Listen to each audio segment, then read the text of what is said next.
हरे कृष्णा। जीवन का वास्तविक प्रयोजन है, मनुष्य जीवन का प्रयोजन है भगवत भक्ति प्राप्त करके जीवन को सार्थक करना। और जो अपने इस मूल लक्ष्य के प्रति सचेत नहीं है, केयरफुल नहीं है, उसको शास्त्र में अंधा बताए। आंख होते हुए भी अंधे हैं, अलग अलग प्रकार के अंधे। जिनके आंख नहीं है और अंधे हैं, देव सहयोग है, ठीक है, किसी की भी उपेक्षा नहीं करनी चाहिए। अरेंजमेंट ऐसा, कोई उनकी गलती नहीं। परंतु ये जो आंख होते हुए भी अंधे हैं, हाँ, क्योंकि सत्य को नहीं देख रहे हैं। सत्य है भगवान, गीता ही चरण सत्य। और उद्देश्य होना चाहिए जीवन का उन भगवान की भक्ति करके जीवन को सार्थक करना, इस जन्म मृत्यु के चक्र से निकल करके भगवत धाम को जाना, ये पर्पज होना चाहिए। और जो अपनी इस मूल लक्ष्य को नहीं समझता, इस पर्पज को नहीं समझ सकता, उसको अंधा बताए। इसे प्रहलाद महाराज कहते हैं, न ते विदु स्वार्थ गतिम ही विष्णु दुरासया या वही व्यर्थमाय। अंधा बता, एक अंधा दूसरे अंधे को रास्ता बतला रहे, और परिणाम क्या होगा? दोनों एक साथ गड्ढे में गए। क्योंकि जीवन का मूल प्रयोजन धर्म अर्थ काम मोक्ष नहीं है। जीवन का मूल प्रयोजन भगवान की भक्ति को प्राप्त करना है। जैसा भगवान बतलाते श्रीमद् भागवतम में, कार्य धर्म अनुष्ठितम पुंसाम विक्षेन तथारक्षि। वास्तविक रूप से धर्म का पराकाष्ठा, धर्म का परफेक्शन, धर्म का परफेक्शन क्या है? भगवान की कथा, विक्षेन कथा रुचि, यह धर्म का प्रयोजन है। ठीक है, धर्म का प्रयोजन ये नहीं है कि आपकी दुकान अच्छी चलने लगी, बिल्डिंग बड़ी बन गई। ये धर्म का धर्म का प्रयोजन क्या है? भगवान की कथा में रुचि जागे, भगवान के बारे में सुनने में हमको उत्सुकता हो। वासुदेव कथा विक्षेन कथा, जैसा श्रीमद् भागवतम के पहले अध्याय के पहले स्तंभ के दूसरे अध्याय के छठे श्लोक में बताया गया। सवे पुंसा परो धर्म ये तो भक्ति अधोक्षजे। परो धर्म, ये जो सारे तथाकथित धर्म है, उन सब के ऊपर अधोक्षज भगवान श्री कृष्ण भक्ति योग, उनके प्रति हमारे हृदय में भक्ति हो। अहेतु की अप्रतिहता, यह आत्मा सुप्रसिद्ध। कैसी भक्ति हो? अहेतु की, बिना किसी कारण के, बिना किसी हेतु के, बिना किसी हेतु के। हाँ, ऐसा नहीं कि भगवान मेरी दुकान अच्छी चलने लगेगी तो आपकी भक्ति करूंगा, नहीं तो नहीं। ये तो हेतु है, इसमें कोई भी हेतु ना हो, कोई भी कारण नहीं है। भगवान मैं आपको सेवक हूँ, मैं आपको प्रे करता हूँ, मैं स्वाभाविक रूप से करूंगा। जैसा भगवान चैतन्य महाप्रभु ने कहा, आश्लिष्य भाव कंपनिष्ठ माम दर्शनाम करम।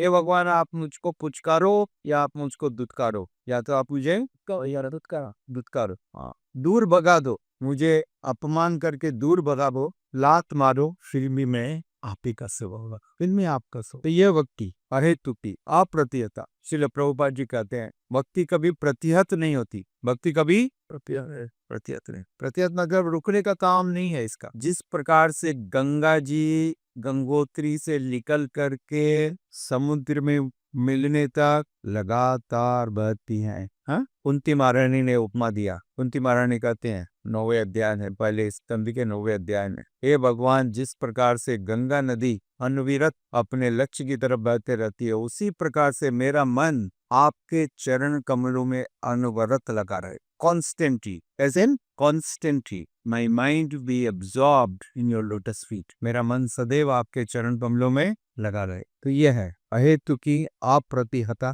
यही आत्मा सुरक्षित। इस प्रकार की जो भक्ति है, इस प्रकार की भक्ति से आत्मा प्रसन्न होते, आत्मा प्रसन्न होती। जब आत्मा प्रसन्न होगी तो सब कोई प्रसन्न हो जाए। आपका शरीर कितना भी सुख में हो और आत्मा दुखी है तो दुखी लगेगा। भाई शरीर बहुत कंफर्टेबल है, अच्छा एयर कंडीशन में रखा, अच्छे पलंग पर है, अच्छा भोजन खिला रहे हैं शरीर को, अच्छा टीवी देख रहा है, बड़ा वाला 60 इंच का टीवी, और मन दुखी है, आत्मा दुखी है, तो ये सारी चीजों का सुख क्या अनुभव होगा?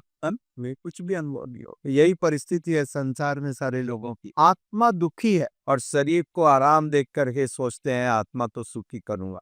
ये कैसे संभव है? Not possible, right, this is not possible. क्योंकि धर्म के बारे में बताया गया श्रीमद् भागवत में कहा गया, छठे स्कंद के 3 अध्याय के 19वें श्लोक में, धर्मत्व साक्षात भगवत प्रणीतम न दे नवे विदु ऋषियो नापि देवा न सिद्ध मुख्या असुरा मनुष्य कुतो न विद्या दृढ़ चारणाद। वास्तविक धर्म है जो भगवान ने स्वयं बताया, साक्षात भगवत प्रणिका भगवान ने स्थापित किया, वो है वास्तविक धर्म। इस धर्म को कोई मनुष्य स्थापित नहीं कर सकता है, कोई मनुष्य मैन्युफैक्चर नहीं कर सकता है। जय श्री जगन्नाथ बलदेव सुभद्रा माता की। कोई मनुष्य नहीं बना सकता है। मनुष्य की बात छोड़ दीजिए, कोई देवता भी नहीं बना सकता। न तो विद्याधर बना सकते हैं, न यक्ष बना सकते हैं, न गंधर्व बना सकते हैं, न चारण बना सकते, कोई नहीं बना सकता। एकमात्र भगवान धर्म के सिद्धांतों को प्रतिपादित करे, ओनली ही एस्टैब्लिशेस, दूसरा कोई नहीं कर सकता। और किस प्रकार से इस धर्म का अनुशीलन किया जाए, कैसे इसका पालन किया जाए, वो अगला प्रश्न। हाउ टू प्रैक्टिस रिलीजन, जो धर्म भगवान ने दिया है, भागवत धर्म, तो श्रीमद् भागवत में बताए गए 6 स्कंद के 3 अध्याय के 20वें श्लोक में, स्वयंभू नारद शंभु कुमार कपिलो मनु प्रहलादो जनको भीष्मो बरीवयास किम वरयम। ये 12 महाजन, स्वयंभू नारद शंभु कुमार कपिलो मनु, ये अलग अलग महाजन, प्रहलाद, नारद, यमराज, ये 12 महाजन है शंकर। इन्होंने किस प्रकार से भक्ति की, उस प्रकार से भक्ति करके हम अपने जीवन को सफल कर सकते हैं। क्योंकि भक्ति इतनी महान है, इतनी गौरवशाली है। ऐसा नहीं है कि हम पढ़ करके भगवत गीता हम समझेंगे भक्ति कैसा करना। We do not understand. वेदों को पढ़ करके हम जात नहीं की, नहीं। ये 12 में से कोई एक, इन 12 में से कोई एक, you need to follow one of the mahajan, Raja Janak. तो किसी एक के चरण चिन्हों पर चलना पड़ेगा। उन्होंने कैसा किया था वैसा हम करें, तब हम अपने जीवन को सफल कर सकते हैं, वास्तविक भक्ति को संपन्न कर सकते हैं। जैसा श्रीमद् भगवद गीता के 9वें अध्याय के 10वें श्लोक में भगवान कहते हैं, मया दक्षेण प्रकृति सूयते सचराचरम हेतुनानेन कौन्तेय जगत विपर्यर्थते मया दक्षेण। ये सारी प्रकृति जो है मेरी अध्यक्षता में काम कर रही है। अब हम देखते हैं ये बादल आ रहे हैं, वर्षा हो रही है, बाढ़ आ गई, सूखा पड़ गया, राइट, ओले पड़ रहे हैं कहीं पर, तो लोग कहते हैं प्रभु जी ये नेचर नेचर नेचर है। परंतु वास्तविक रूप से भगवान ने स्पष्ट बताया, यह जो नेचर है वो मेरी अध्यक्षता में काम करता है। I am the boss, I am the Krishna is the boss. Whatever he decides, whatever he desires, बादल अपनी इच्छा से न तो आ सकते हैं और आ गए तो बरस नहीं सकते, ठीक है, खड़े रहेंगे कब तक, जब भगवान इच्छा करते हैं, भगवान का सैंक्शन होता है, तब वो बरसते। सब कुछ इससे कहा गया है ना, बार बार कहा गया, भगवान की इच्छा के बिना एक पत्ता भी नहीं हिल सकता, एक तो नहीं सीख सकता। इतने सारे पत्ते हैं ना, कौन देखता है, परंतु याद रखे, इसीलिए वो भगवान है। Everything is being controlled by him precisely and perfectly with the supreme person. वो भगवान सब कुछ को नियंत्रण करने वाले हैं। इसलिए उन भगवान की भक्ति करके हम अपने जीवन को सार्थक कर सकते हैं, इसमें कोई संदेह नहीं है। अन्यथा हमारे सारे प्रयास व्यर्थ होंगे। जिस प्रकार से आप देखते हो, जो किसान होता है, किसान धान को पटकता है पत्थर पर, गांव वाले जानते, और ऐसा करने से दाने बाहर आते। समझ के ठेके को बैठ कर कैसे नहीं, दाने बाहर आ, और दाने आ जाने के बाद में जो बचता है उसको अलग रख देता है, ठीक है, उसको कहते हैं भूसी, उसको कहते हैं भूसी। तो यदि मान लो आप बहुत सारा भूसी, एक गाड़ी भूसी लेकर के आ गए और अब उसको लगो पटकने की, इसमें से कुछ निकलेगा? 3 घंटे तक पटवा, 3 दिन तक कुछ मिलेगा क्या? नहीं मिलेगा, क्योंकि आप भूसी पटक रहे हो, उसमें कुछ है ही नहीं, उसमें कुछ है ही, आप कितना भी देर पटक लो, ठीक है। उसी प्रकार से लोग अपना सर पटक रहे हैं इस संसार के अंदर कुछ तथ्य पाने के लिए। इस संसार में तथ्य कुछ है ही नहीं। हमारे बहुत बड़े आचार्य श्रील भक्ति विनोद ठाकुर स्वामी महाराज कहते हैं, ध्यान से सुनिए, बहुत अद्भुत बात कर, नाम बिना किचु नाही कार, बोलिए, नाम बिना किचु नाही कार, नाम बिना किचु नाही कार, नाम बिना किचु अनिक हार,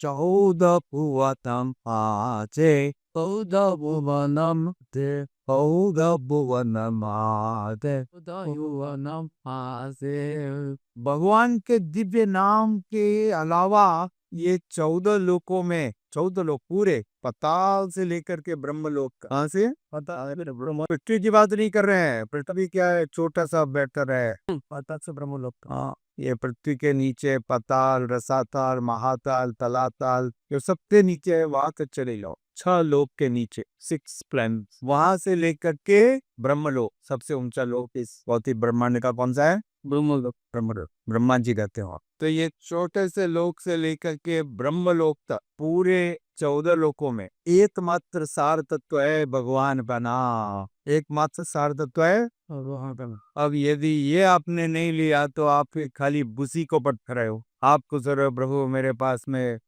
20 एकड़ जमीन है हैदराबाद में, परंतु श्रील भक्तिनाथ ठाकुर के अनुसार भूसा है। क्या है? भूसा। भूसा है। भूसा लेकर के आप क्या करोगे? सर पटक करके रोना ही पड़ेगा, अरे कुछ नहीं मिला, है ना? राइट, इतना मेहनत किया कुछ नहीं, आप मैं तो जा रहा हूँ। ठीक है, समझ में आ रहा है? हाँ, जानिया सुनिया बिस खैन, क्या कहा? जानिया सुनिया जिसो, जान बूझ करके जहर मत पीजिए, ये भगवान का नाम है, सारे शास्त्रों में बताएगा। श्रील भक्तिनाथ ठाकुर ने कहा ये सार है, ठीक है?